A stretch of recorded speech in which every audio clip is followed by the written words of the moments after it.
समस्त प्रशंसा समस्त गुणगान সেই মহান রব্বুল আলামিনের জন্য যিনি আমাদেরকে দুনিয়াবি হাজারো কাজের ব্যস্ততা থেকে বিরত রেখে আল্লাহর ইবাদত করার জন্য এবং কোরআন হাদিস থেকে কিছু আলোচনা করার এবং শোনার জন্য এই পবিত্র মসজিদে আসার তৌফিক দান করেছেন।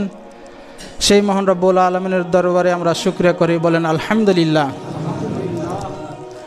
দরুদ ও সালাম বর্ষিত হোক মানবতার মুক্তির দূত সৈয়দুল মুরসালিন খাতাবান নবিয়িন আখির নবী হযরত মুহাম্মদ মুস্তাফা সাল্লাল্লাহু আলাইহি সাল্লামের প্রতি, বলেন আল্লাহুম্মা সাল্লি আলাইহি আল্লাহুম্মা বারিক আলাইহি।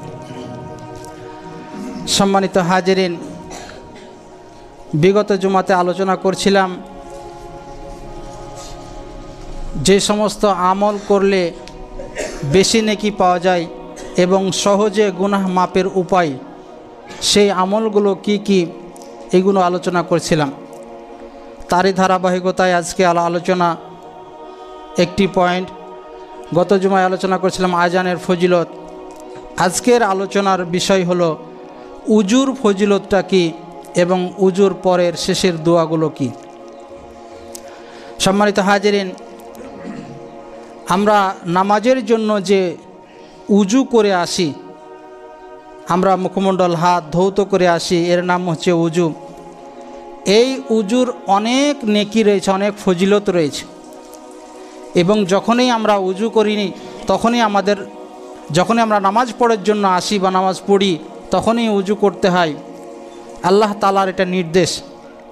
আল্লাহ রাব্বুল আলামিন সূরা মাইদার 6 নম্বর আয়াত আল্লাহ তাআলা বলছেন, ইয়া আইয়ুহাল্লাযীনা আমানু, হে ঈমানদারগণেরা, হে মুমিন বান্দারা, ইদা কুমতুম ইলাস সালাতি, যখন তোমরা নামাজের জন্য দাঁড়াবে, নামাজ পড়বে, নামাজের মনস্থ করবে, ফাগসিলু উজুহাকুম, তখন তোমরা মুখমণ্ডলকে সুন্দর মতো ধৌত করবে, ওয়া আইদিয়াকুম ইলাল মারাফিক, এবং তোমাদের হাত কোনই পর্যন্ত ধৌত করবে, ওয়ামসাহু বিরুউসিকুম, এবং তোমাদের মাথা মাসা করবে, ওয়া আরজুলাকুম ইলাল কাবাইন, এবং টাকনু পর্যন্ত 2 পা ধৌত করবে।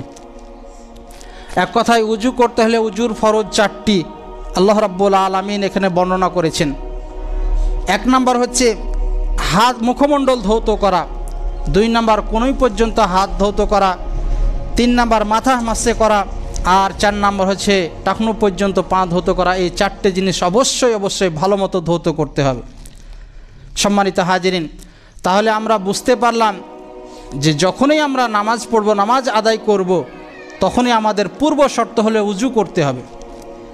এখন আমরা যে উজুগুলো করি, এই উজু করে শুধু কি নামাজের জন্যই নাকি অন্য কোনো এক্সট্রা নেকি রয়েছে বা ফজিলত রয়েছে? এই নামাজের পূর্ব মুহূর্তে যে আমরা উজু করি, নামাজ পড়ার জন্য যে পবিত্রতা অর্জন করি, এর অনেক নেকি রয়েছে, অনেক ফজিলত রয়েছে। আজকে আপনাদের সামনে আমি 7টি ফজিলত বর্ণনা করব ইনশাআল্লাহ। এই উজুর ফজিলত কতটুকু?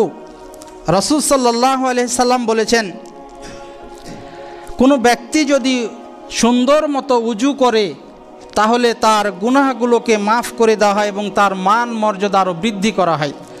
রাসূল সাল্লাল্লাহু আলাইহি সাল্লাম সহিহ মুসলিমের 475 নম্বর হাদিস, আবু হুরায়রা রাদিয়াল্লাহু তাআলা আনহু বলেন, রাসূল সাল্লাল্লাহু আলাইহি সাল্লাম বলেছেন, আলা আদুল্লুকুম আলা মা ইয়ামহুল্লাহু বিহিল খাতায়া, হে সাহাবীরা তোমরা শুনে রাখো, আমি কি তোমাদেরকে এমন কিছু আমলের কথা বলে দিব না, আমি কি তোমাদেরকে এমন কাজের কথা বলে দিব না যেই কাজটি করলে ইয়ামহুল্লাহু বিহিল খাতায়া, তোমাদের গুনাহ খাতাকে মাফ করে দিবেন, ওয়া ইয়ারফাউ বিহিদ দারাজাত, এবং তোমাদের মান মর্যাদা বৃদ্ধি করবেন।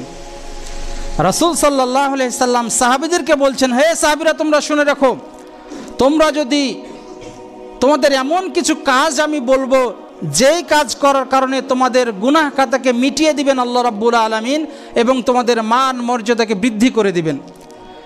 ক্বালু বালা ইয়া রাসূলুল্লাহ, উপস্থিত সাহাবীগণ বলেন, হে রাসূল বলেন সেই আমলগুলো কি, সেই কাজগুলো কি, যেই কাজগুলো করলে আমাদের গুনাহ খাতাকে মাফ করে দিবেন আল্লাহ রাব্বুল আলামিন এবং আমাদের মান মর্যাদাকে বৃদ্ধি করে দিবেন।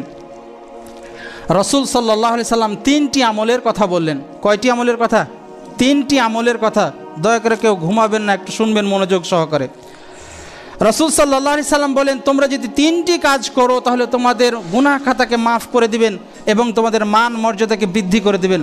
1 নাম্বার, ইসবাগুল ওযু আলা মাকারিহি, কষ্ট হওয়া সত্ত্বেও যদি তোমরা পরিপূর্ণভাবে সুন্দর মতো তোমরা উজু করো তাহলে তোমাদের গুনাহ খাতাকে আল্লাহ তাআলা মাফ করে দিবেন এবং তোমাদের মান মর্যাদা আরও বৃদ্ধি করে দিবেন। সুবহানাল্লাহ। উজু আমরা যে করছি শুধু নামাজের জন্য নয়, এই উজুর বিনিময়ে আল্লাহ রাব্বুল আলামিনের গুনাহ খাতা মাফ করে দিবেন এবং মান মর্যাদা বৃদ্ধি করে দিবেন। আল্লাহ মাকারিহি শব্দের অর্থ হচ্ছে কষ্ট হওয়া সত্ত্বেও। কষ্ট কি? এই যে এখন শীতের সময়, ঠান্ডার সময়, এশারের সময়তে, ফজরের সময়তে আমরা উজু করি যখন খুব কষ্ট হয়, ঠান্ডা লাগে, এই কষ্টকে মেনে নিয়ে কষ্ট হওয়া সত্ত্বেও যদি আপনি উজু করেন, ভালো করে উজু করেন, তাহলে আল্লাহ রাব্বুল আলামিন এই উজুর বিনিময়ে আপনার গুনাহ খাতা মাফ করবেন এবং মান মর্যাদা বৃদ্ধি করে দিবেন। 2 নম্বর কাজ হলো, রাসূল সাল্লাল্লাহু আলাইহি সাল্লাম বলেছেন, ওয়া কাসরাতুল খতা ইলাল মাসাজিদ, আর বেশি বেশি মসজিদে পায়ে হেঁটে আসা। যানবাহনেও আসা যায় যদি প্রয়োজন থাকে বা সেরকম ওজোর হয়, কিন্তু পায়ে হেঁটে যদি আসা যায়, বাড়িতে উজু করে মসজিদে নামাজ পড়ার উদ্দেশ্যে যদি মসজিদে আসা যায় পায়ে হেঁটে, তাহলে আল্লাহ রাব্বুল আলামিন ওই পায়ে হেঁটে আসার কারণে আপনার গুনাহ খাতাকে মাফ করে দেবেন এবং মান মর্যাদাকে বৃদ্ধি করে দিবেন। সুবহানাল্লাহ। আর 3 নাম্বার হলো ওয়া ইন্তিজারুস সালাতি বাদা সালাতি, এক নামাজের পর আরেক নামাজের জন্য অপেক্ষা করলে সেই ব্যক্তির মান মর্যাদা বৃদ্ধি করবেন এবং গুনাহ খাতাকে মাফ করে দিবেন। ধরে নেন আপনি ফজর পড়েছেন, আপনার মন মানসিকতা, মেন্টালিটি সবসময় চিন্তা করছে, মানসিকভাবে আপনি প্রস্তুতি নিচ্ছেন কখন জোহর আজান দেবে, আমি জোহরের নামাজ পড়ব। জোহর পড়লেন, আবারও আসরের জন্য মানসিকভাবে প্রস্তুতি নিচ্ছেন কখন আসর হবে, আমি কখন নামাজ পড়বো আসরের।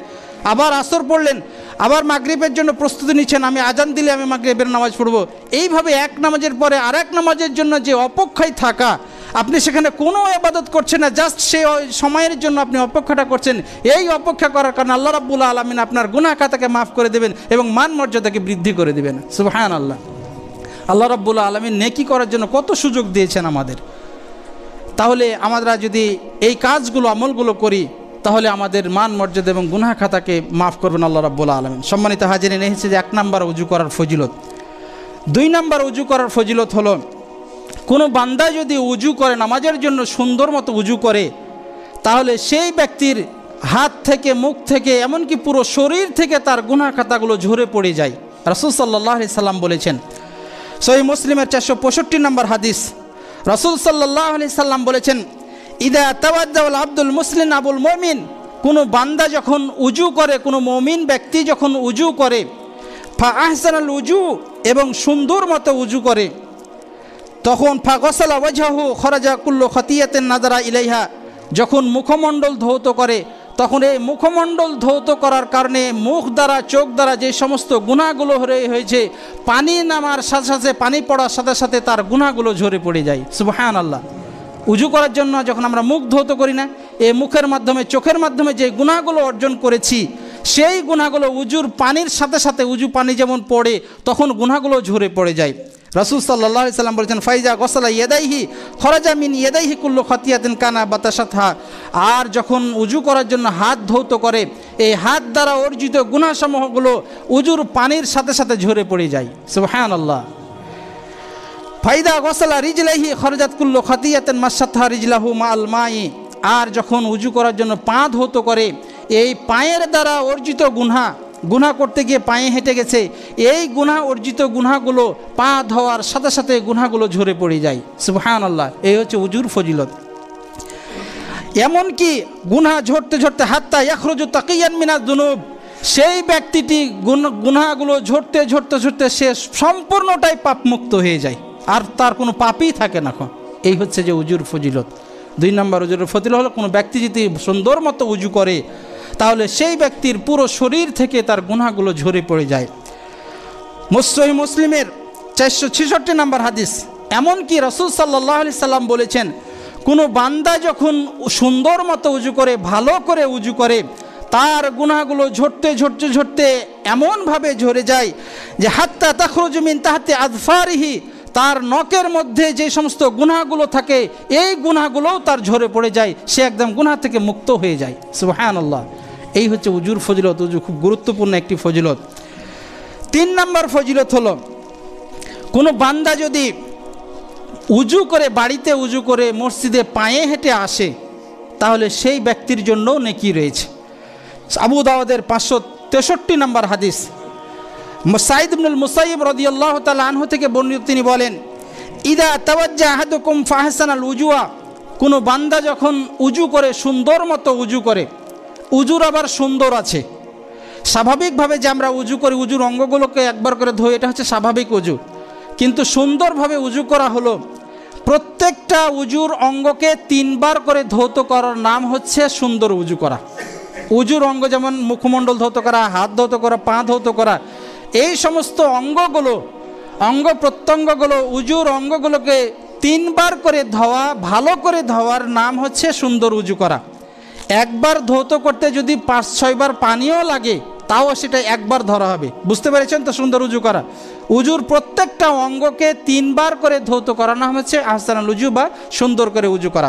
রাসূল সাল্লাল্লাহু আলাইহি সাল্লাম বলেছেন, কোনো বান্দা যদি বাড়ি থেকে সুন্দর করে উজু করে সুম্মা খরাজা ইলা সালাতে, তারপরে নামাজ পড়ার উদ্দেশ্যে মসজিদের উদ্দেশ্যে বের হয়, লাম ইয়ারফা কদামাহুল ইয়ুমনা ইল্লা কাতাবাল্লাহু আজ্জা ওয়া জাল্লা হাসানা, সে ব্যক্তিটি 1 কদম উঠা, 1 পা উঠার সাথে সাথে তার জন্য 1টি নেকি লেখা হয়। যখন আপনি বাড়ি থেকে বের হচ্ছেন উজু করে, আপনি 1 কদম পায়ে হেঁটে আসছেন, মানে 1টি করে আপনার নেকি আমলনামায় নেকি লেখা হচ্ছে। ওয়ালাম ইয়াদা কদামাহুল ইসরা ইল্লা হাত্তাল্লাহু আনহু সাইয়্যা, আর আরেক পা উঠার সাথে সাথে আপনার 1টি গুনাহ আল্লাহ তাআলা মাফ করে দিচ্ছেন। সুবহানাল্লাহ। মানে প্রত্যেক কদমের জন্য 1টি করে নেকি এবং 1টি করে গুনাহ মাফ করে দিচ্ছেন। এই জন্য রাসূল সাল্লাল্লাহু আলাইহি সাল্লাম বলেছেন, ফাল ইউকাররিব আহাদুকুম আও লিইউবাইদ, এখন তোমরাই সিদ্ধান্ত গ্রহণ করো হে সাহাবীরা, যে তোমাদের বাড়ি মসজিদ থেকে কাছে করবে নাকি দূরে করবে। যদি তোমরা কাছে করো তাহলে নেকি পাবে, কম পাবে, এবং তোমাদের গুনাহ কম মিটানো হবে। আর যদি দূরে থাকে তাহলে তোমাদের নেকিও বেশি হবে, তোমাদের গুনাহগুলোকে আল্লাহ তাআলা মাফ করে দিবেন। বুঝতে পেরেছেন তো? ধরেন আপনার কাছের বাড়ি 10 কদম লাগলো, তাহলে আপনার 10টি নেকি পেলেন আর 10টি গুনাহ মাফ হলো। আর দূর দূরান্তে যদি আছে, যেটা আপনার 100 কদম লাগবে, তাহলে 100টি নেকি হবে এবং 100টি আপনার গুনাহ মাফ করে দিবেন। এই জন্য রাসূল সাল্লাল্লাহু আলাইহি ওয়াসাল্লাম বলেন, এবার তোমরা সিদ্ধান্ত নাও যে মসজিদের পাশে বাড়ি করবে নাকি দূরে বাড়ি করবে। দূরে বাড়ি করলে আপনার নেকি বেশি হবে আর গুনাহ মাফ করবেন, আর কাছে বাড়ি হলে নেকি তোমার কম হবে এবং গুনাহও কম মিটানো হবে। রাসূল সাল্লাল্লাহু আলাইহি ওয়াসাল্লাম সর্বশেষ হাদিসে বলছেন, ফাইন আতাল মসজিদে ফাসাল্লা ফি জামাতিন গুফিরা লাহু, এরপরে যখন পায়ে হেঁটে মসজিদে আসবে, তারপরে সালাত আদায় করবে, সালাত আদায় করার সাথে সাথে আল্লাহ রাব্বুল আলামিন আপনার জীবনের সমস্ত গুনাহ খাতাকে মাফ করে দিবেন। সুবহানাল্লাহ। এই হচ্ছে যে কত নেকি আমাদের। আর আমরা নেকি অর্জন করার জন্য খুঁজে বেড়াই, তাহাজ্জুদের নামাজ পড়ি, দান খয়রাত করি, হজ না করলে নাকি নেকি হয় না, এত মানে নেকির আমরা খুঁজে বেড়াই নেকি, কিন্তু এটাই সামান্য জিনিসই নেকি। আমরা আমল করি না তাই, বা গুরুত্ব দিই না তাই, জানি না তাই। সম্মানিত উপস্থিতি, এই হচ্ছে উজুর ফজিলত 3 নাম্বার। 4 নাম্বার ফজিলতটা আরও গুরুত্বপূর্ণ। রাসূল সাল্লাল্লাহু আলাইহি সাল্লাম বলেছেন, কোনো বান্দা যখন বাড়ি থেকে সুন্দর করে উজু করে বের হয়, তারপরে পায়ে হেঁটে মসজিদে আসার পরে 2 রাকাত সালাত আদায় করে বা সুন্নাত নফল যে সমস্ত নামাজগুলো রয়েছে সেগুলো নামাজ পড়ে বসে থাকে, সেই বান্দার জন্য আল্লাহ রাব্বুল আলামিনের সম্মানিত ফেরেশতাগণ দোয়া করতে থাকে। কিভাবে দোয়া করতে থাকে? সহিহ বুখারীর 477 নম্বর হাদিস, রাসূল সাল্লাল্লাহু আলাইহি সাল্লাম বলেছেন যে, ইদা তাওয়াজ্জা ফাহসানুল উজু ওয়া আতাল মসজিদা লা ইউরিদু ইল্লা সালাত, কোনো বান্দা যখন বাড়িতে সুন্দর মতো উজু করে আসে, তারপরে সে তার অন্য কোনো উদ্দেশ্য নেই, শুধুমাত্র নামাজ পড়ার উদ্দেশ্যেই মসজিদে আসে, তাহলে সেই ব্যক্তির জন্য হাত্তা খতিয়াত ইয়াদখুলুল মসজিদা, তার প্রত্যেক কদমে নেকি লেখা হবে এবং তার মান মর্যাদা বৃদ্ধি করে দেওয়া হবে। 3টি আমল, যদি পায়ে হেঁটে বাড়ি থেকে আসেন তাহলে তার প্রত্যেক কদমে 1টি করে নেকি লেখা হয় এবং 1টি করে গুনাহ মাফ করে দেওয়া হয় এবং তার মান মর্যাদা বৃদ্ধি করা হয়। 3টি আমল। বাড়ি থেকে উজু করে আসার 3টি ফজিলত রয়েছে। মসজিদে এসেও উজু করে নামাজ পড়তে পারেন, ঠিক আছে, কিন্তু বাড়ি থেকে যদি আসেন তাহলে আপনি এক্সট্রা 3টা ফজিলত পাচ্ছেন। 1 নাম্বার, প্রত্যেক কদমে কদমে আপনার নেকি হবে 1টি করে, আর প্রত্যেক কদমে আপনার 1টি করে গুনাহ মাফ করে দেওয়া হবে, আর আপনার মান মর্যাদা বৃদ্ধি করে দেওয়া হবে। এই হচ্ছে 3টি ফজিলত। এরপরে রাসূল সাল্লাল্লাহু আলাইহি সাল্লাম বলেছেন, ফাইজা দাখালাল মসজিদ কানা ফি সলাতিন মা কানাতিস সালাতু হিয়া তাহবিসুহু, তারপরে মসজিদে প্রবেশ করার পরে সালাত আদায় করে যখন নামাজের জন্য সে অপেক্ষা করে, যেমন আপনারা এখন নামাজ পড়ার জন্য অপেক্ষা করছেন, আলোচনা শুনছেন, এই জুমার সময় বাদে অন্য যে কোনো সময় হোক না কেন, আসরের সালাতে, জোহরের সালাতে, ফজরের সালাতে সুন্নত নামাজ পড়ে বসে থাকেন, কখন ইমাম সাহেব আসবেন এবং সময় হবে সে অনুযায়ী ফরজ সালাতটা আদায় করে বসে আছেন, সেই বসা থাকা অবস্থাতে রাসূল সাল্লাল্লাহু আলাইহি সাল্লাম বলেছেন যে সেই ব্যক্তিটি ওয়াল্লাযী সাল্লাফি ওয়াল মালায়েকাতু ইসাল্লুনা আহাদিকুম, সেই বান্দার জন্য ফেরেশতাগণ দোয়া করতে থাকে। কিভাবে দোয়া করতে থাকে? রাসূল সাল্লাল্লাহু আলাইহি সাল্লাম বলেন যে সেই সমস্ত ফেরেশতারা আল্লাহর কাছে বলতে থাকে, হে আল্লাহ, আল্লাহুম্মা সাল্লি আলাইহি, হে আল্লাহ ওই সমস্ত বান্দা, যেই সমস্ত বান্দারা সালাত আদায় করার জন্য এখনও বসে রয়েছে, সেই বান্দাদেরকে তুমি রহমত বর্ষণ করো। আল্লাহুম্মা গফির লাহু, হে আল্লাহ তুমি তাদেরকে ক্ষমা করো। আল্লাহুম্মা আরহামহু, হে আল্লাহ তুমি তাদেরকে রহম করো। আল্লাহুম্মা তুব আলাইহি, হে আল্লাহ ওই বান্দারা যেই বিষয়ে তওবা করছে, ইস্তেগফার করছে, আল্লাহ তুমি তার তওবাকে, তার ইস্তেগফারকে তুমি কবুল করে নাও। সুবহানাল্লাহ। আপনার জন্য, আমার জন্য এখন ফেরেশতারা দোয়া করতেছে, আর ফেরেশতারা অবশ্যই অবশ্যই ফেরেশতাদের দোয়া আল্লাহ রাব্বুল আলামিন কবুল করবেন। কতক্ষণ পর্যন্ত? তবে দুইটি শর্ত রয়েছে। এই আল্লাহর ফেরেশতার এই দোয়া পাবেন দুইটি শর্ত। এক নম্বর শর্ত হলো মালাম ইউদি ফিহি, এক নম্বর হলো যে যতক্ষণ পর্যন্ত ওই বান্দা অন্য কাউকে কষ্ট না দেয়। মালাম ইউদি ফিহি, অন্য বান্দাকে যতক্ষণ পর্যন্ত কষ্ট না দেবে, সুন্দর মতো নামাজ পড়ে চুপচাপ বসে রয়েছে, তসবিহ তাহলিল করছে, তাহলে আপনি ফেরেশতাদের এই দোয়া পাবেন। আর দুই নম্বর হলো আও ইয়াহদিস ফিহি, আর যতক্ষণ পর্যন্ত আপনার উজু থাকবে।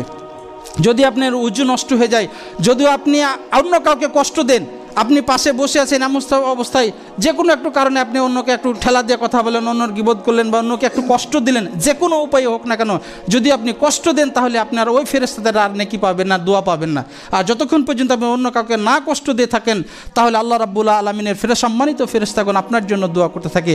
যেই আল্লাহ রাব্বুল আলামিন বলতেন তাদের উপর রহমত নাজিল করো, তাদেরকে ক্ষমা করো, যেই বিষয়ে তারা তওবা করছে আল্লাহ তুমি তাদের তওবাকে কবুল করো। আর ফেরেশতাদের দোয়া আল্লাহ রাব্বুল আলামিন কবুল করেন। সম্মানিত উপস্থিতি, তাহলে এই হচ্ছে যে উজু করে, বাড়ি থেকে উজু করে আসার ফজিলত। আমরা তো মনে করি শুধু যে আমরা উজু করে করতে হয় তাই করে চলে আসছি মসজিদে নামাজ পড়ি, তা নয়। এর বিনিময়ে আল্লাহ রাব্বুল আলামিন এই সমস্ত এতগুলো ফজিলত নির্ধারণ করে রেখেছেন। শুধু তাই নয়, রাসূল সাল্লাল্লাহু আলাইহি সাল্লাম আরও একটি ফজিলত, 5 নম্বর ফজিলত, কোনো বান্দা যখন উজু করে, এই উজুর অঙ্গগুলো কাল কিয়ামতের ময়দানে তার আলো, লাইটের মতো আলো ঝকঝক করে জ্বলতে থাকবে। আবু হুরায়রা রাদিয়াল্লাহু তাআলা আনহু থেকে বর্ণিত, তিনি বলেন রাসূল সাল্লাল্লাহু আলাইহি সাল্লাম বলেছেন, ইন্না উম্মতি ইয়াতুনা ইয়াউমাল কিয়ামাতি গুররান মুহাজ্জিলিনা, হে পৃথিবীর মানুষ তোমরা শুনে রাখো, আমার উম্মতেরা কাল কিয়ামতের ময়দানে উজুর অঙ্গগুলো ঝকঝক ঝরে জলজল করে জ্বলা অবস্থাতে উপস্থাপন হবে, উপস্থিত হবে। ফামান মিন আসারুল ফামান ইসতাতা মিনকুম আন ইউতিলা গুররাতাহু ফালিয়াফাল, অতএব তোমাদের মধ্যে থেকে কেউ যদি তার আলোকে আরও বৃদ্ধি করতে চায় তাহলে সে যেন বৃদ্ধি করে নেয়। এর অর্থ হলো যে আমরা উজু করার সময় কোনোই পর্যন্ত হাত ধুই, মুখমণ্ডলে এই পর্যন্ত মুখমণ্ডল ধুই, টাকনো পর্যন্ত পা ধৌত করি, তাহলে যেই জায়গাগুলোতে উজুর পানি স্পর্শ করেছে, পানি দ্বারা ধৌত হয়েছে, সেই জায়গা পর্যন্ত আলো জ্বলবে। এখন যে আমাদের রড বাল্ব রয়েছে বা এলইডি বাল্ব রয়েছে, যেমনভাবে জ্বলে কাল কিয়ামতের ময়দানে সেভাবে জ্বলতে থাকবে। আর এই লাইট, এই আলো যদি আরও বৃদ্ধি করতে চায়, এই জন্য হজরতে আলী রাদিয়াল্লাহু তাআলা আনহু আরও লম্বা এই কোনোই পর্যন্ত না হাত ধুয়ে এই বগল পর্যন্ত হাত ধৌত করতেন, পা আরও ওপর শাক পর্যন্ত পা ধৌত করতেন, যাতে করে কিয়ামতের ময়দানে আমার এতদূর পর্যন্ত আলো জ্বলে। হজরত আয়েশা রাদিয়াল্লাহু তাআলা আনহু রাসূল সাল্লাল্লাহু আলাইহি সাল্লামকে বললেন, হে আল্লাহ রাসূল, কাল কিয়ামতের ময়দানে এতগুলো মানুষ, আদম থেকে নিয়ে কিয়ামতের আগ পর্যন্ত যত মানুষ জন্মগ্রহণ করবে, সমস্ত মানুষ একত্রিত এক ময়দানে থাকবেন, তো সেই জায়গাতে আপনি আপনার উম্মতদেরকে কিভাবে চিনতে পারবেন হে আল্লাহ রাসূল? রাসূল সাল্লাল্লাহু আলাইহি সাল্লাম বললেন, হে আয়েশা শুনে রাখো, আমি আমার উম্মতদেরকে 3টি জিনিস দেখে আমি চিনতে পারবো যে এরা হচ্ছে যে আমার উম্মত, এবং এদেরকে চিনে নিয়ে আমি সুপারিশ করে জান্নাতে নিয়ে যাব। সেই 3টা কি? 1 নম্বর হলো যে উজুর অঙ্গ দেখে। রাসূল সাল্লাল্লাহু আলাইহি সাল্লাম বলেন যে উজুর অঙ্গ দেখে আমি চিনতে পারবো এরাই হচ্ছে আমার উম্মত, কারণ উজুর অঙ্গগুলো আল্লাহ রাব্বুল আলামিন এমন একটি সেই দিন প্রসেস করে দিবেন, এমন একটা জিনিস করে দেবেন যে উজুর অঙ্গগুলো, হাতগুলো, পাগুলো, মুখগুলো জলজল করে আলো জ্বলতে থাকবে। তখনই আমি বুঝিয়ে নেব যে এটা হচ্ছে আমার উম্মত, তখনই আমি বুঝিয়ে নেব এই হচ্ছে কাল আমার উম্মত, আমার পরবর্তীতে এরা নামাজ পড়েছে, নামাজের জন্য উজু করেছে, আমি এটা দেখে চিনতে পারবো, তখন আমি তাদেরকে ধরে নিয়ে সুপারিশ করে জান্নাতে দিয়ে দেব। আর 2 নম্বর হলো চিনার ডান হাতে আমলনামা দেখে। আমার উম্মত যারা হবে তাদেরকে যে আমলনামা দেওয়া হবে, সার্টিফিকেট দেওয়া হবে কিয়ামতের দিনে, তার ভালো মন্দ সব কিছু বোঝা থাকবে। যদি ডান হাতে আমলনামাটা দেওয়া হয় তাহলে আমি বুঝে নেব এটাই হচ্ছে আমার উম্মত ছিল, সে আল্লাহ এবং আল্লাহ রসুলকে আমাকে মেনে চলেছিল, তাই সে ডান হাতে আমলনামা পেয়েছে। আর এই আমলনামা দেখেই আমি তাদেরকে বুঝিয়ে নিয়ে সুপারিশ করে জান্নাতে নিয়ে যাব। আর 3 নাম্বার হলো মৃত ছোট সন্তান তাদের সামনে ঘোরাঘুরি করবে। আমরা জানি কোনো শিশু সন্তান বালেগ হওয়ার পূর্বে যদি মারা যায়, কোনো শিশু সন্তান বালেগ হওয়ার পূর্বেই যদি মারা যায়, সে নিষ্পাপ হয়ে মারা গেল, সে জান্নাতি হবে। শুধু সেই জান্নাতি তা নয়, তার সাথে সাথে ওই শিশু সন্তানেরা তার বাবা মার সামনে হাত ধরে নিয়ে আল্লাহর সামনে দাঁড়িয়ে থাকবে যে হে আল্লাহ, আমাকে জান্নাতে দিলে হবে না, আমার বাবা মাকেও জান্নাতে দিতে হবে। এভাবে তার সাথে ঝগড়া করে তর্ক করে সেই ব্যক্তিটিকে জান্নাতে নিয়ে যাবে। আর এমন তর্ক করা দেখেই আমি বুঝতে পারবো না এরাই হচ্ছে যে আমার উম্মত। সম্মানিত উপস্থিতি, এই 3টে জিনিস দিয়ে কাল কিয়ামতের ময়দান আল্লাহ রাব্বুল আলামিন আর রাসূল সাল্লাল্লাহু আলাইহি সাল্লাম চিনতে পারবেন। এই হচ্ছে যে উজু করার ফজিলত। 6 নাম্বার উজু করার ফজিলত হলো রাসূল সাল্লাল্লাহু আলাইহি সাল্লাম বলেছেন, কোনো বান্দা যদি সুন্দর করে উজু করে তার তো গুনাহ মাফ হবেই হবে, তার জন্য জান্নাত ওয়াজিব হয়ে যাবে। আর আরও তো আছেই, নামাজ আছে, আরও তো জিকির আজকার আছে, আরও তো নেকি আছেই। উজু করলে আপনার জন্য জান্নাত। রাসূল সাল্লাল্লাহু আলাইহি সাল্লাম সহিহ বুখারীর 164 নম্বর হাদিস, রাসূল সাল্লাল্লাহু আলাইহি সাল্লাম বলেছেন, উসমান রাদিয়াল্লাহু তাআলা একদিন তার সঙ্গী সাথীদেরকে নিয়ে বসে তিনি নামাজের জন্য উজু করলেন, সকলের সামনেই উজু করলেন। উজু করার পরে তার উপস্থিত সকল সঙ্গী সাথীদেরকে বললেন, শুনে রাখো, মান তাওয়াদ্দা নাহবা উজুই হাজা, ওহে আমার সাথীরা, আমি যেভাবে উজু করলাম সেভাবে কোনো বান্দা যদি, কোনো ব্যক্তি যদি উজু করে, সুম্মা সাল্লা রাকাতাইনি, তারপরে 2 রাকাত সালাত আদায় করে, লা ইউহাদিস ফিহিমা নাফসাহু, আর সেই নামাজ পড়ার অবস্থায় মনের ভিতরে অন্য কোনো পরিকল্পনা করেনি, খুশু খুজুর সহিত মনোযোগ সহকারে সালাত আদায় করে, তাহলে গফরাল্লাহু লাহু মা তাকাদ্দামা মিন জামবিহি, সেই ব্যক্তির পূর্বের সমস্ত গুনাহ তাকে মাফ করে দিবেন। সুবহানাল্লাহ। মাত্র 2 রাকাত সালাত আদায় করলে, সুন্দর করে যদি উজু করেন, ভালোভাবে যদি আপনি উজু করেন, উজুর অঙ্গ প্রত্যঙ্গগুলোকে যদি ভালো করে উজু করেন, তাহলে উজু করে 2 রাকাত সালাত আদায় করলে আপনার পূর্বের সমস্ত গুনাহ মাফ। কত আমাদের সুযোগ, কত নেকির সুযোগ রয়েছে। শুধু তাই নাই, রাসূল সাল্লাল্লাহু আলাইহি সাল্লাম আরও বলেছেন, কোনো বান্দা যদি সুন্দর করে উজু করে সালাত আদায় করে, তাহলে সেই ব্যক্তির ওয়ায়ুসাল্লি সালাতিল্লা গফরাল্লাহু বাইনাহু ওয়া বাইনাস সালাতি হাত্তা ইউসাল্লিহা, এক নামাজের থেকে আরেক নামাজ পর্যন্ত, এক নামাজ থেকে আরেক নামাজ পর্যন্ত মধ্যবর্তী সময়ে যে সমস্ত গুনাহগুলো ওই বান্দা অর্জন করে, সেই গুনাহগুলো আল্লাহ তাআলা মাফ করে দেন। সুবহানাল্লাহ। ধরেন আপনি ফজর পড়েছেন, ফজর থেকে নিয়ে জোহর পর্যন্ত, এই ফজর থেকে নিয়ে জোহর পর্যন্ত যত গুনাহ হয়েছে, আপনি সুন্দর করে উজু করেছেন, ফজরের পড়েছেন, জোহরের পড়েছেন, আল্লাহ তাআলা এই মধ্যবর্তী সময়ে অর্জিত সমস্ত গুনাহ তাকে মাফ করে দিবেন। শুধু এত উজুর ফজিলত এইগুলো। সম্মানিত হাজিরিন, আরও একটি ফজিলত দেখেন, কোনো বান্দা যদি উজু করে তাহলে একদম নিষ্পাপ হয়ে যায়। রাসূল সাল্লাল্লাহু আলাইহি সাল্লাম বলেছেন, আল উজু ইয়াহদিবু মা কানা ক্বাবলাহু, কোনো বান্দা যদি উজু করে তাহলে তার পূর্বের সমস্ত গুনাহ খাতা মাফ। উজু করলেই মাফ, উজু করলেই মাফ। তাহলে নামাজটা কি? নামাজ তখন এক্সট্রা নেকি হয়ে যাবে, অথচ নামাজটাই ফরজ। তো নামাজটা ফরজ হবে নেকি অর্জনের জন্য, গুনাহ মাফ করার জন্য। তো গুনাহ তো উজু করলেই তো মাফ হয়ে যায়, তাহলে নামাজ আর কিসের দরকার? সম্মানিত উপস্থিতি, এই হচ্ছে যে উজুর ফজিলত।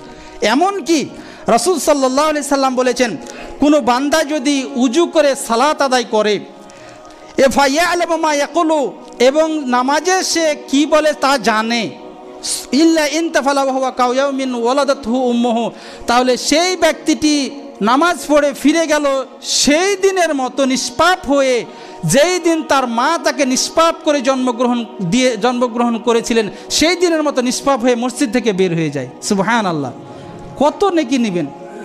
আমরা নেকি অর্জন করার জন্য মাহফিল শুনতে যাই, দান খায়রাত করি, মানুষের উপকার করি, তাহাজ্জুদের নামাজ পড়ি, হজ করতে যাই, যাকাত দিই, কত কিছু করি, কিন্তু এই সামান্য আমলকে আমরা গুরুত্ব দিই না, বা আমরা পড়িও না, বা পড়ার চেষ্টাও করি না। গুরুত্ব সহকারে যদি আপনি এই আমলগুলো জেনে, এর ফজিলতটা জেনে, নেকির পরিমাণটা জেনে যদি আমরা আমল করি, অবশ্যই অবশ্যই আমাদের এইগুলো ভালো, তা আরও অ্যাটেনশনটা বেশি হবে, মনোযোগ সহকারে আমরা এই সমস্ত আমলগুলো করতে পারবো।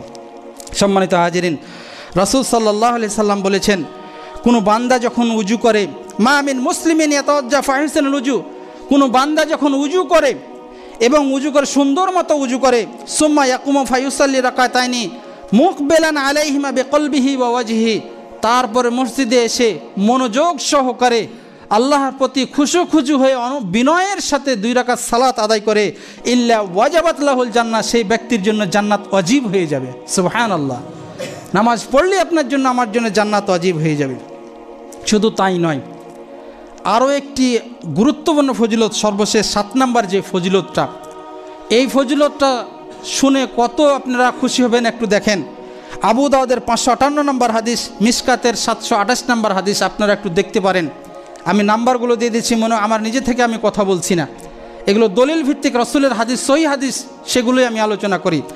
রাসূল সাল্লাল্লাহু আলাইহি সাল্লাম বলেছেন, মান খরাজা মিন বাইতিহি, কোনো বান্দা যখন বের হয় বাড়ি থেকে, মুতাতাহহিরান ইলা সালাতিন মাকতুবাতিন, উজু করে ফরজ সালাত আদায়ের উদ্দেশ্যে, কোনো বান্দা কোনো ব্যক্তি যখন বাড়ি থেকে বের হয় উজু করে নামাজ পড়ার উদ্দেশ্যে, ফাআজরুহু কাআজরিল হাজ্জিল মুহরিমি, সেই ব্যক্তিটি ইহরাম বেঁধে হজ করার যে নেকি তার সমপরিমাণ সেই বান্দাটা নেকি পেয়ে যাবে।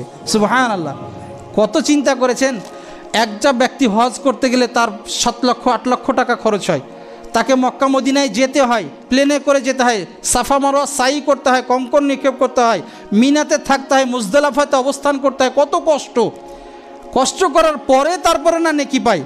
রাসূল সাল্লাল্লাহু আলাইহি সাল্লাম বলেছেন, কোনো বান্দার যখন হজ, আল হজ্জুল মাবরুর লাইসা লাহুল জাযা ইল্লাল জান্নাহ, হজ যদি কোনো বান্দা করে তাহলে তার প্রতিদান নাই জান্নাত ছাড়া, মানে হজ করলেই আপনি জান্নাত পেয়ে যাবেন আর আপনি নিষ্পাপ হয়ে যাবেন যদি তার হজটা কবুল হয়। তো সেই পরিমাণ যারা আমরা মধ্যবিত্ত রয়েছি, যারা হজ করতে যেতে পারছি না, যারা আমরা অসহায় দুস্থ রয়েছি, যাদের হজ করার সামর্থ্য নাই, সেই বান্দারা ওই হজের সমপরিমাণ নেকি পাবে যদি বাড়ি থেকে সুন্দর করে উজু করে এসে সালাতের উদ্দেশ্যে, শুধুমাত্র ফরজ সালাতের উদ্দেশ্যে মসজিদে আসে, তাহলে সে হজের সমপরিমাণ নেকি পেয়ে যাবে। সুবহানাল্লাহ। তারপরে রাসূল সাল্লাল্লাহু আলাইহি সাল্লাম আরও বলেছেন, ওমান খরাজা ইলা তাসবিহিদ দুহা লা ইয়ানসিবুহু ইল্লা ইয়াহু ফাআজরুহু কাআজরিল মুতামির, আর কোনো বান্দা যদি বাড়ি থেকে উজু করে এসে জুহা নামাজের পড়ার উদ্দেশ্যে মসজিদে আসে, জুহা নামাজ মানে চাস্তের নামাজ, এই সকালে সূর্য ওঠার পরে যে নামাজটা, সেই নামাজটাকে জুহা নামাজ বলা হয়। তো এই জুহা নামাজ পড়ার জন্য যদি কোনো বান্দা বাড়ি থেকে উজু করে মসজিদে আসে, তাহলে সেই বান্দাটা নেকি পাবে ফাআজরু কাজরিল মুতামির, উমরা হজ করলে যে নেকি পাবে সেই বান্দাটা তার সমপরিমাণ নেকি পেয়ে যাবেন। সুবহানাল্লাহ। এই হচ্ছে যে জুহা নামাজের ফজিলত। ওয়া সালাতুন আলা আসরি সালাতিন লা লাগওয়া বাইনাহুমা কিতাবুন ফিল ইল্লিন, আর কোনো ব্যক্তি যদি এক নামাজের পরে আরেক নামাজের জন্য অপেক্ষায় থাকে, ধারাবাহিকভাবে নামাজটা পড়ে, তাহলে সেই মুসাল্লিকে, সেই ব্যক্তিকে আল্লাহ রাব্বুল আলামিন ইল্লিনদের নামের খাতাতে তার নামটা লিপিবদ্ধ করা হয়। ইল্লিন কারা? ইল্লিনের নাম রয়েছে নবী রাসূলদের, ইল্লিনের নাম রয়েছেন শহীদদের, সৎ মানুষদের, সলেহ মানুষদের, ভালো ভালো মানুষদের। আদমের রয়েছে, মুহাম্মদ সাল্লাল্লাহু আলাইহি ওয়াসাল্লাম রয়েছে, ইউসুফের রয়েছে, ইব্রাহিম আলাইহিস সালামের রয়েছে। এই সমস্ত ইল্লিনে যে সমস্ত নবী রাসূলদের নাম রয়েছে, সেই বান্দাকে যারা এক নামাজের পরে আরেক নামাজ পড়ার জন্য প্রস্তুত থাকে বা পড়ে, ধারাবাহিকভাবে পড়তে থাকে, সেই ব্যক্তিদেরকে ওই শহীদ নবীদের নামের তালিকায় এর নামটা লিখে রাখা হয়। সুবহানাল্লাহ।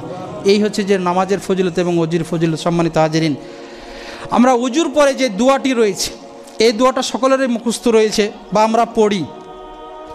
এই দোয়ারও অনেক ফজিলত রয়েছে, আমাদের সকলের মুখস্থ আছে বা জানা আছে। উজু করার পরে 2টি দোয়া। কয়টি দোয়া? 2টি দোয়া। 1 নম্বর দোয়া হলো আশহাদু আল্লা ইলাহা ইল্লাল্লাহু ওয়াহদাহু লা শারীকা লাহু ওয়া আশহাদু আন্না মুহাম্মাদান আবদুহু ওয়া রাসূলুহু। এটা তো মুখস্থ আছে আপনাদের সবার, বলেন তো একবার, আশহাদু আল্লা ইলাহা ইল্লাল্লাহু ওয়াহদাহু লা শারীকা লাহু ওয়া আশহাদু আন্না মুহাম্মাদান আবদুহু ওয়া রাসূলুহু। এই হচ্ছে 1 নম্বর দোয়া। আর 2 নম্বর দোয়া হলো আল্লাহুম্মা জাআলনি মিনাত তাওয়াবিনা ওয়া জাআলনি মিনাল মুতাতাহহিরিন। এটা মুখস্থ আছে সকলেরই, বলেন আপনারা, আল্লাহুম্মা জাআলনি মিনাত তাওয়াবিনা ওয়া জাআলনি মিনাল মুতাতাহহিরিন। এই দোয়ার যারা মুখস্থ না একটু করে নেবেন, মুখস্থ আশা করি সকলেরই আছে, যাদের নাই এই দোয়াগুলো মুখস্থ করিবেন।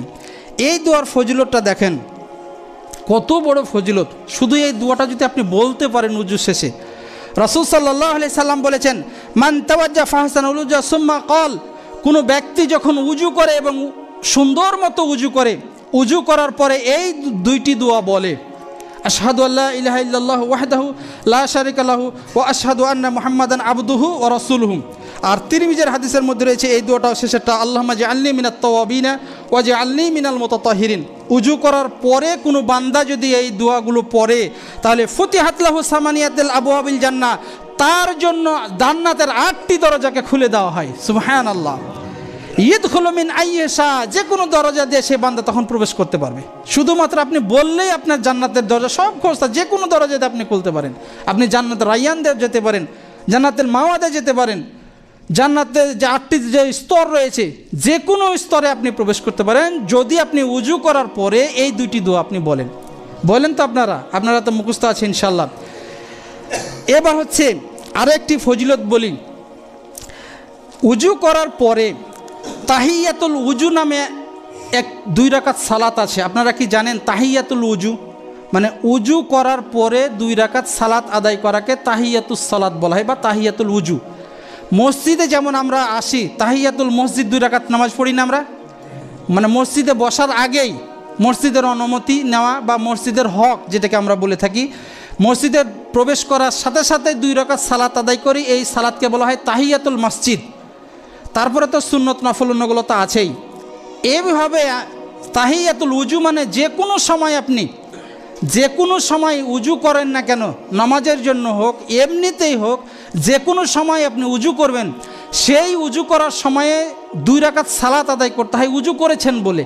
এই উজু করাকে তাহিয়াতুস সালাত বলা হয়। এই সালাতের অনেক ফজিলত রয়েছে। রাসূল সাল্লাল্লাহু আলাইহি সাল্লাম এর 2টি হাদিস, একটি হাদিস বর্ণনা করে, সময় সংক্ষিপ্ত। আবু বুরাইদা রাদিয়াল্লাহু তাআলা আনহু থেকে বর্ণিত, তিনি বলেন রাসূল সাল্লাল্লাহু আলাইহি সাল্লাম আসবাহা রাসূলুল্লাহ, একদিন সকাল করলেন, সকালবেলাতে রাসূল সাল্লাল্লাহু আলাইহি সাল্লাম ফাদা বিলালান, বেলালকে ডাকলেন। বেলালকে ডাকার পরে ফাকালা ইয়া বেলাল বিমা সাবাকতানি ইলাল জান্নাহ, হে বেলাল তুমি বলো তো কোন আমলের কারণে তুমি আমার আগে আগে জান্নাতে চলে যাচ্ছ? কি এমন আমল করো, কি এমন কাজ করো, ভালো কাজ করো ইসলামের মধ্যে, যেই কাজটি করার কারণে, যে আমলটি করার কারণে আল্লাহ খুশি হয়ে আমি জান্নাতে যখনই যাই তখনই তুমি আমার আগে আগে তুমি জান্নাতে চলে যাও, বলো তো সেই আমলটি কি? মা দাখালতুল জান্নাহ কত্তুন ইল্লা সামিতু খসখসাতা আমামি, আমি যখনই জান্নাতে যাই দেখি তুমি আমার আগে আগে হাঁটো। আরে এই যে দেখো হাত্তা দাখালতুল বারিহাতাল জান্নাতা ফাসামিতু খসখসাতা আমামি, আমি এই গত রাত্রেও আমি স্বপ্নযোগে আমি জান্নাতে প্রবেশ করলাম, সেখানেও দেখছি তুমি আমার আগে আগে জান্নাতে চলে যাচ্ছ তুমি, বলো তো তুমি কি এমন আমল করো? বেলাল রাদিয়াল্লাহু তাআলা আনহু বলেন ইয়া রাসূলুল্লাহ, হে আল্লাহ রাসূল, আমি এমন কোনো আমল করি না যে আমলের করার কারণে আমি আশা করি যে আমি আপনার আগে আগে জান্নাতে যেতে পারবো, এমন তো আমি খুঁজে পাচ্ছি না। তবে হে আল্লাহ রাসূল, আমি নিয়মিত 2টি কাজ করি, আমার কাছে মনে হয় এই 2টি কাজ ছাড়া তো আর আমি কোনো কাজ দেখতে পাচ্ছি না। সেই 2টি কাজ কি? 1 নাম্বার, মা আযানতু কত্তুন ইল্লা সাল্লাইতু রাকাতাইন, যখনই আমি আজান দিই, যখনই আমি নামাজের জন্য আজান দিই তখনই আমি 2 রাকাত সালাত আদায় করি, এটা একটা আমল। আর 2 নাম্বার আমল হলো ওমা আসাবানি হাদাসুন কত্তুন ওয়া তাওয়াজ্জাতু ইনদাহা, যখনই আমার উজু ছুটে যায়, উজু ভঙ্গ হয়ে যায়, তখনই সাথে সাথে আমি উজু করে নিই। আর উজু করার পরে রাআইতু আন্না লিল্লাহি আলা রাকাতাইন, আমি ওই উজু করার পরে তাহিয়াতুল উজু 2 রাকাত সালাত আদায় করি। এই 2 রাকাত সালাত আদায় করি, এই ছাড়া তো আমি আর কোনো আমল করি না। ফাকালা রাসূলুল্লাহ সাল্লাল্লাহু আলাইহি সাল্লাম বিহিমা, হে বেলাল তোমার এই 2টি আমলের কারণে, এই 2টি আমলের কারণে আল্লাহ খুশি হয়ে তুমি আমার আগে আগে জান্নাতে চলে যাচ্ছ। সুবহানাল্লাহ। তাহলে বুঝতে পারলেন সম্মানিত উপস্থিতি, তাই এই তাহিয়াতুল উজু আমরা সবসময় পাক পবিত্র থাকার চেষ্টা করব বা থাকি। উজুর ফজিলত, উজু সবসময় থাকারও ফজিলত এটা। আর কেউ যদি পারেন তাহলে এটি উজু তাহিয়াতুল উজু নামে যে উজু 2 রাকাত সালাত রয়েছে, আপনি বাড়িতেও পড়তে পারেন, মসজিদেও পড়তে পারেন, যেখানেই আছেন সেখানে আপনি পড়তে পারেন। যখনই উজু ছুটে যাবে, উজু ভঙ্গ হয়ে যাবে, নতুন করে উজু করে এই তাহিয়াতুল উজু 2 রাকাত সালাত আদায় করবেন, তাহলে আল্লাহ রাব্বুল আলামিন এই ফজিলতটা আপনাকে দেবে, মানে জান্নাতে দিয়ে দিবেন। সম্মানিত উপস্থিতি, এবার আমরা আসি যে আমরা তো আসলে এই উজুর এতগুলো ফজিলত শুনলাম। উজু করলে আপনাদের শরীর থেকে, হাত থেকে, মুখ থেকে গুনাহগুলো মাফ করে দিবেন। উজু করে বাড়ি থেকে যদি আমরা আসি তাহলে আমাদের প্রত্যেক কদমে কদমে নেকি হবে, গুনাহ মাফ হবে, মান মর্যাদা বৃদ্ধি করে দিবেন। উজু করলে পূর্বের সমস্ত গুনাহ খাতা মাফ। মসজিদে আসলে ফেরেশতারাও দোয়া করতে থাকে। এতগুলো ফজিলত বা এতগুলো নেকি, আমরা এই নেকিগুলো পাবো কখন বলেন? আমরা এই নেকিগুলো পাবো কখন? এই নেকিগুলো পাবো কখন? যদি আমরা নামাজ পড়ি তাহলে, তাই না? আমরা উজু করি তো নামাজের জন্যই। যদি আমরা নামাজ পড়ি, এত সহজেই তো আমরা বলে দেন হ্যাঁ উজু করবো, তাহলে কি শুধু খালি উজুই করবো, নামাজ পড়ার দরকার নাই? উজু করলেই তো পূর্বের গুনাহ খাতা মাফ, তাই না? আমার কথা মানে বুঝাতে পারিনি আমি কথাটা, যে উজু করলেই তো এতগুলো মাফ, তাহলে আর নামাজই পড়ার দরকার নাই। উজু আজানের সময় হবে, বাড়িতে উজু করে আবার বাড়িতে থাকবো বা কাজকাম করবো, তাইলে তো শেষ। সামনে বসে তা নয়, আপনি তখনই এই নেকিগুলো পাবেন। ওই যে ফাও পাওয়ার পর, তো ফাও তো বুঝেন আপনারা, যে 1 কেজি নিলে একটা অতিরিক্ত কিছু দেয়, এই যে ফাওটা দেয়, ফাওটা দিলে আপনার বাড়ির কাজটা সেদিনকার হয়ে যায়, কিন্তু ফাওটা কি শুধু দেবে? আপনি মূলটা আপনাকে থাকতে হবে, নিতে হবে। তো এই নেকিগুলো পাবেন তখনই যখন আপনি এই সালাত আদায় করবেন, নামাজ পড়বেন। আর নামাজ যদি না পড়েন তাহলে তো এই নেকিগুলো পাবে না। আপনারা সকলেই বলি, প্রায় জুম্মাতেই আমি বলি যে কিছুই না করেন অন্ততপক্ষে নামাজটা পড়েন। যে কোনো পাপের সাথে, যে কোনো গুনাহের সাথে আপনি জড়িত থাকেন না কেন, যে কোনো কাজ করেন না কেন, অন্ততপক্ষে অ্যাটলিস্ট আপনি নামাজটা পড়েন। ফরজ নামাজটা পড়ারা, সুন্নাত বাদ দেন, নফল বাদ দেন, তাহাজ্জুদ বাদ দেন, সব কিছু বাদ দেন, অন্ততপক্ষে নামাজটা তো অন্তত পড়েন। আরে 5 ওয়াক্ত পাচ্ছেন না, 4 ওয়াক্ত তো পড়েন, 4 ওয়াক্ত পাচ্ছেন না, 2 ওয়াক্ত পড়েন। আরে মসজিদে আসেন আপনি, কারণ মসজিদে যদি না আসেন, নামাজের সাথে যদি আপনার সম্পর্ক না থাকে, রাসূল সাল্লাল্লাহু আলাইহি সাল্লাম বলেছেন লা দীন আলিমাল্লাহ সালাত আলাহু, যার সালাত নাই, যার নামাজ নাই, তার ধর্মকর্মই নাই। আপনি ধর্মের মধ্যে থাকেন, আপনি মুসলমান পরিচয় দিতে পারবেন না। কারণ হলো এই নামাজটার উদাহরণ দিতে গিয়ে রাসূল সাল্লাল্লাহু আলাইহি সাল্লাম বলেছেন ইন্নামা মাওয়াজু সালাতে মিনাদ দ্বীন কামা ওয়াজু রাসি মিনাল জাসাদ। ধর্মের মধ্যে, ইসলাম ধর্মের মধ্যে নামাজের এতটাই গুরুত্ব, এতটাই মান মর্যাদা, একটা শরীরের মধ্যে যেমন মাথার মর্যাদা। আপনার শরীরের মধ্যে হাত যদি না থাকে আপনি বেঁচে থাকবেন, পা যদি না থাকে আপনি বেঁচে থাকবেন, চোখ যদি না থাকে বেঁচে থাকবেন, অন্যান্য অঙ্গ প্রত্যঙ্গ ত্রুটি বিচ্যুত থাকলেও আপনি বেঁচে থাকবেন, কিন্তু মাথা যদি না থাকে আপনি বেঁচে থাকবেন না। তেমনভাবে ইসলাম ধর্মের মধ্যে আপনি যে কোনো আমল করেন না কেন, আপনার যদি নামাজ না থাকে তাহলে আপনার কোনো কিছুই নাই। তাহলে আপনার নামাজটাকে অন্ততপক্ষে আপনাকে পড়তে হবে। সম্মানিত হাজিরিন, নামাজের কত গুরুত্ব, আমরা এটা অবহেলা করি, আর এই নামাজ পড়ি না বলে এই নেকি থেকেও আমরা বঞ্চিত হয়ে যাচ্ছি। কাল কিয়ামতের ময়দানে আমাদের সর্বপ্রথম যে নামাজটি আমল নামার হিসাব নেওয়া হবে, ইন্না আউয়ালা মা ইউহাসাবু বিহিল আবদু ইয়াউমাল কিয়ামা মিন আমালিহি আস-সালাতুহু, বান্দার সর্বপ্রথম তার হিসাব নেওয়া হবে নামাজের, যে হ্যাঁ তুমি নামাজ পড়েছিলে কিনা, আমি যে দিনে রাতে 5 ওয়াক্ত নামাজ ফরজ করে দিয়েছি সেটা পড়েছিলে কিনা, এটাই আগে হিসাব নেওয়া হবে। ফাইন সালাহাত ফাকাদ আফলাহা ওয়া আনজাহা, সে ব্যক্তি যদি সুন্দর মতন উত্তর দিতে পারে যে হ্যাঁ আমি সঠিকভাবে আমি নামাজ পড়েছিলাম, তাহলে সে ব্যক্তিটি পরিত্রাণ পেয়ে যাবে, তাহলে সেই ব্যক্তিটি মুক্তি পেয়ে যাবে। ওয়াইন ফাসাদাত ফাকাদ খাবা ওয়া খাসারা, আর যদি সেই ব্যক্তিটি বলে যে না আমি পড়িনি, তাহলে সে ক্ষতিগ্রস্ত হবে, ধ্বংস হবেই হবে। সম্মানিত উপস্থিতি, তাহলে অবশ্যই আমরা এই সালাতটাকে আদায় করব। জান্নাতি ব্যক্তিরা জাহান্নামী ব্যক্তিকে জিজ্ঞাসা করবে, ইয়াতাসাআলুনা আনিল মুজরিমিনা মা সালাকাকুম ফিস সাকার, ওহে জাহান্নামী ব্যক্তিরা বলো তো তোমাদেরকে আল্লাহ রাব্বুল আলামিন কেন জাহান্নামে দিয়েছেন? সেই জাহান্নামী ব্যক্তিরা স্বীকার করে নেবে 4-5টি কারণ বলবে, তার মধ্যে একটি নাম্বার কারণ হবে লাম নাকু মিনাল মুসাল্লিন, আমরা ওই দুনিয়াতে নামাজি ছিলাম না। অন্ততপক্ষে নামাজটা যদি আমরা পড়তাম তাহলে এই যে এতগুলো নেকি হয়েছে, আমরা মানুষ হিসাবে আমরা গুনাহ করি, কুল্লবানি আদাব হত্যা, সকলে আমরা পাপের মধ্যে নিমজ্জিত। পাপ হয়, জেনে করি, বুঝে করি, না জেনে করি, প্রকাশ্য করি, অপ্রকাশ্য করি, হয় গুনাহ হবেই। এই গুনাহগুলো আল্লাহ তাআলা মাফ করে দেওয়ার জন্য আমাদের যে সুযোগ দিয়েছেন, এই যে উজু করার, নামাজ পড়ার, তসবিহ তাহলিল করার যে সুযোগগুলো দিয়েছেন, এইগুলো করার মাধ্যমে আমাদের গুনাহগুলোকে মাফ করতাম। কিন্তু আমরা নামাজই পড়ি না, আমাদের মাফ কীভাবে করব? সম্মানিত উপস্থিতি, তাহলে অবশ্যই আমরা প্রধান যে আমাদের আমল, সে নামাজটা আমরা পড়ি, এবং এই নামাজের বিনিময়ে সুন্দর করে আমরা উজু করলে আমাদের গুনাহ খাতাগুলো আল্লাহ রাব্বুল আলামিন মাফ করবেন। আল্লাহ রাব্বুল আলামিন যেন আমাদের সকলকে নামাজ পড়ার তৌফিক দান করেন, বলেন আল্লাহুম্মা আমিন। আল্লাহ রাব্বুল আলামিন যেন আমাদের এই উজু সুন্দর করে উজু করতে পেরে আমাদের জীবনের সকল গুনাহ খাতাকে মাফ করে আমাদের জান্নাতবাসী করেন, বলেন আল্লাহুম্মা আমিন। আল্লাহ রাব্বুল আলামিন